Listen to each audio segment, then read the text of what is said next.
kita iman ya iman saja. Nikmati ngandel kula. Jenengan nak sujud nikmati matur nuwun Gusti jenengan nekdir kula sujud sehingga saya sah sebagai hamba jenengan. Kowe nek ape mati nikmati wae. Gusti kula wangsul teng jenengan zaman teng donya ya sing ngurusi jenengan, mengke setelah mati ya sing ngurusi jenengan. Zaman saya hidup ya enggak tahu cara ngurusi diri saya sendiri. Ketika saya hidup juga kita tidak pernah tahu bagaimana jantung bekerja, paru-paru bekerja. Yang ngelola roh ya enggak tahu.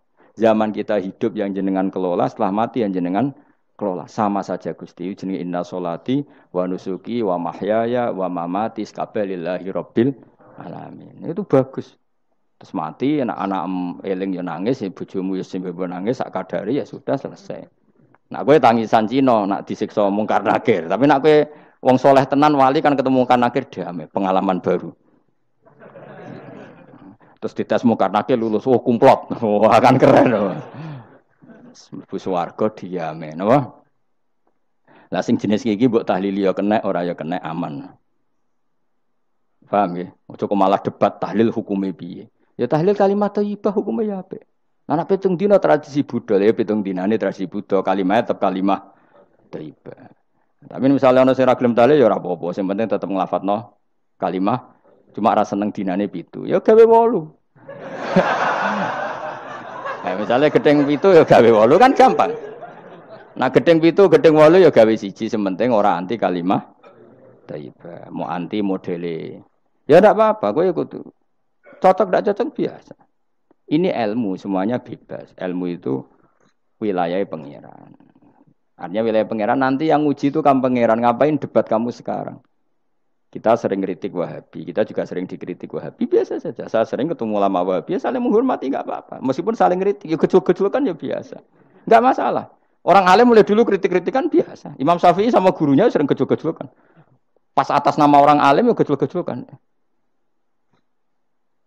Dulu itu Mbah Hasyim Asy'ari sering gejol-gejolkan sama Ki Fakih Mas Kumambang, sama-sama orang alim. Ya murid sama guru. Karena ilmu itu memang apa ya? Kayak iya kayak enggak. Nah, yang ilmu absolut pasti sepakat. Misalnya tadi, apa kalimat thayyibah itu selalu baik? Pasti selalu baik. Ya sudah. Nah, nanti cara kaifiyah melafatkan itu orang yang bisa berdebat. Baiknya dilafatkan kapan ya? Ya baik terus, tapi selalu ada pantangan, misalnya di kamar mandi, saat jima misalnya. Itu kan pantangan-pantangan secara etika, apa? Pantangan-pantangan apa? Tapi kalau ilmu sebagai ilmu itu biasa dulu. Ulama-ulama berbeda itu. Kalau gejol-gejolkan ya ulama dulu itu lucu. Misalnya sama tak beda, andai kan kamu jadi kiai. Kira rara-rasan jadi kiai. Baik mana anak-anak kecil di waro kamar wong tua apa dipisahkan. Andai kan kamu punya pondok, milih mana? Anak kecil disamakan kangkang besar apa dipisah? Mus jawab, ki milih ndi? Di warna apa dipisah? Dipisah. Nah, kowe hen. Dipisah. Lu kok akeh sing dipisah? Ada yang bilang di warna. Kalau di warna itu memang kalau dipisah itu resikonya sing kecil mentali cilik terus mergo ora ono sing didik sing tuwa. Nak di warna kadang sing cilik, sing tuwa kan suwaya rabi men bakas rabi, cilik katut bakas rabi bahaya. Utawa sebalike sing cilik melok main game, sing tuwa melok main game mergo katut cah cilik. Lha iku jenenge istihad, sama-sama apa? Sama-sama apa? Mungkin. Sehingga dulu itu pernah ada wali itu karena sholat jamaah itu di shaf akhir. Yang shaf awal wali karena sering shaf awal. Yang shaf akhir ya ada yang jadi wali. Yang shaf awal enggak terima. Kenapa kamu jadi wali padahal kalau sholat di shaf akhir? Jawabnya, saya itu malu sama Allah. Kok kepedean betul kok di depan. Tapi kok jadi niru ya, gimana cerita ya? Cek pede nih. Enggak ngarep. Karena dia di belakang motifnya itu tidak males. Tapi motifnya itu apa? Tawaduk atau malu, dia jadi wali. Nah, aku kan bergo males panjang. Atau moh rohimame tadi. Iku sing mari ra wali-wali. Sing kok ngarep kadang ambisi ngimami padha dene malah repot meneh. Jadi dulu ilmu itu biasa. Orang Maliki itu nak gojlok orang Hanafi itu ya entek ngame. Orang Hanafi kalau gojlok Imam Malik itu ya entek ngame. Ya biasa dulu itu ilmu.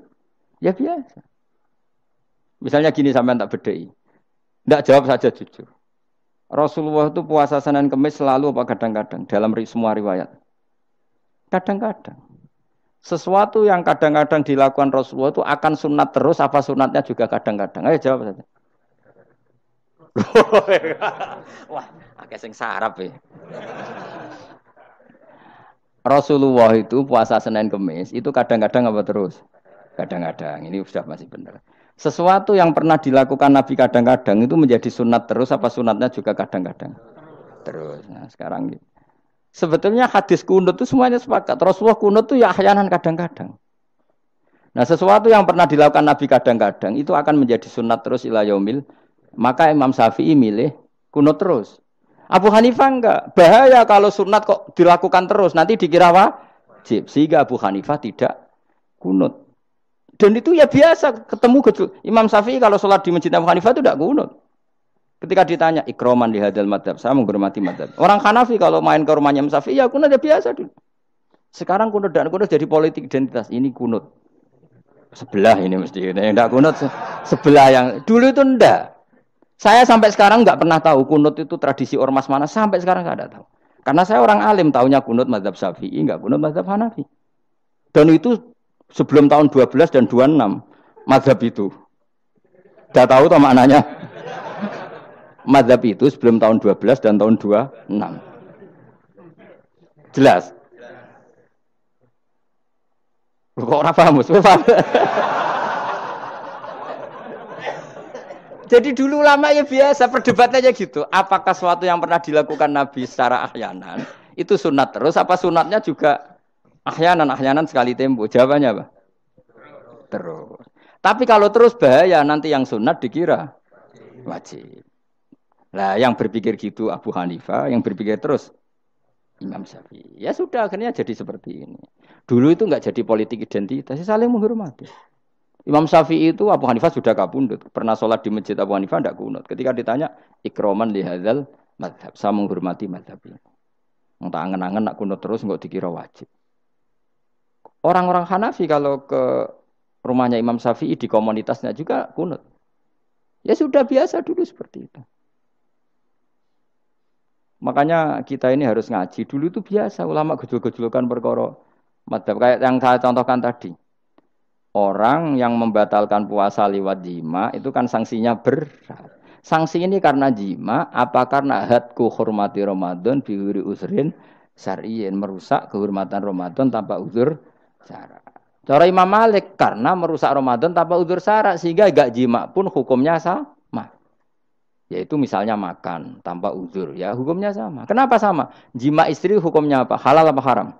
Halal. Makan halal. Maka kalau itu kamu lakukan fina hari Ramadan, siang-siang Ramadan tanpa uzur syarak, maka sanksinya sama-sama berat karena dianggap melecehkan kehormatan Ramadan. Cara Imam Syafi'i enggak, jima sama makan mulai dulu beda. Kamu makan wajib mandi enggak?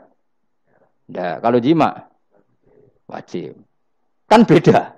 Ya beda itu enggak sama. Ya sudah, Imam Syafi'i memberi sanksi berat untuk jima, untuk makan tidak. Wong padha pintere kan yo penak. Penak kan? Sing ora penak iku padha gobloke, padha sok pintere. Lah iku debate ra barbar iku.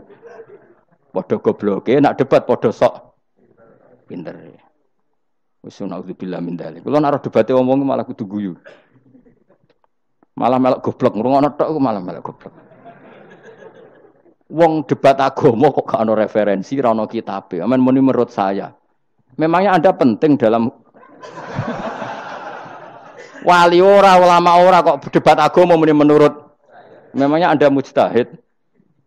Kudune gak menurut kitab yang saya baca dalam mazhab Syafi'i kitabnya ini begini. Sing sitok bantah dalam mazhab Maliki kitabnya ini. Wah itu keren.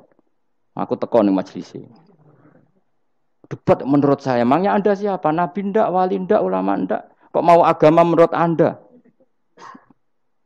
Wis wargane ora mesti kok ape. Makanya dibiasakan pakai referensi, pakai sanad. Agama ini butuh sanad. Inna hadzal ilma dinun fangzuru amman ta'khuduna dinakum. Lihat di Muqaddimah Sahih Muslim. Agama ini ilmu, ilmu ini agama. Maka lihatlah ilmu itu kamu ambil dari mana?